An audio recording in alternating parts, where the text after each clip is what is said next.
అత్యంత కీలక పాత్ర పోషిస్తున్న కార్మికులకు ఆ సంస్థకు వచ్చిన లాభాలలో భాగస్వాములను చేయాలని, వాళ్ళకు వాటాలు పంచాలని, ఒకనాడు సింగరేణి సంస్థ నష్టాలలో కూరుకుపోయి మూతపడుతుంది అనుకున్న సందర్భంలో కాకా వెంకటస్వామి గారు కేంద్ర ప్రభుత్వంతో సంప్రదించి ఆనాడు ఈ సంస్థను ఆదుకోవడానికి అవసరమైన చర్యలన్నిటిని కూడా చేపట్టింది.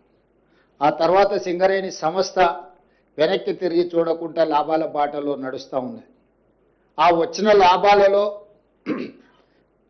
శ్రమశక్తిని నమ్ముకున్న కార్మికులకు వాటాలు పంచాలని మన ప్రభుత్వం నిర్ణయం తీసుకొని ఈరోజు మిత్రులు బట్టి విక్రమార్క గారు ఒక మంచి ఆలోచనతోటి కార్మికులను అభినందిస్తూనే, కార్మికులకు బోనస్లు పంచుతూనే, భవిష్యత్ పెట్టుబడులకు కూడా ప్రణాళిక, భవిష్యత్ తరాలకు సింగరేణి సంస్థను అందించాలంటే భవిష్యత్ ప్రణాళికలు ఉండాలి, సంస్థ విస్తరించాలి, వివిధ రూపాలలో కార్పొరేట్ కంపెనీలతో పోటీ పడే విధంగా ఈ సంస్థను బలోపేతం చేయడానికి ఎన్నో చర్యలను వారు చేపడుతున్నారు.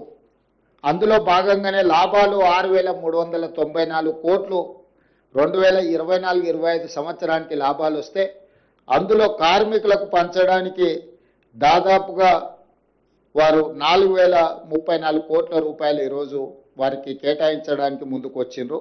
అదేవిధంగా భవిష్యత్ పెట్టుబడుల కోసం కూడా 2,360 కోట్ల రూపాయలు వీటిని కూడా వారు ఈరోజు భవిష్యత్ పెట్టుబడుల కోసం 4,034 కోట్ల రూపాయలు, కార్మికులకు బోనస్లు పండుగ సందర్భంగా ఇవ్వడానికి 2,360 కోట్ల రూపాయలు, ఇవి 41,000 పర్మనెంట్ కార్మికుల కోసం ఈ బోనస్. అదేవిధంగా సింగరేణిలో ఉన్న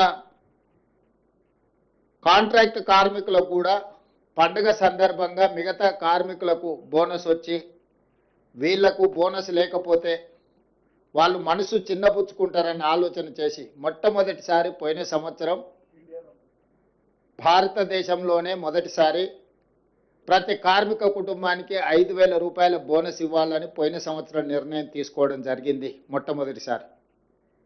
ఈసారి 5,500కు పెంచి 30,000 మంది కార్మికులకు దాదాపుగా 819 కోట్ల రూపాయలు ఈ కాంట్రాక్టు కార్మికులకు కూడా ఈ పండుగ సందర్భంగా బోనస్ ఇవ్వాలని మా ప్రభుత్వం నిర్ణయం తీసుకున్నది. అందుకే ఈరోజు సింగరేణి కార్మికులకు మనస్ఫూర్తిగా శుభాకాంక్షలు తెలియజేస్తూ, దసరా మీరు ఉత్సాహంగా జరుపుకోవాలి. ఈ దసరా పండుగ మనలో నూతన ఉత్తేజాన్ని నింపాలి.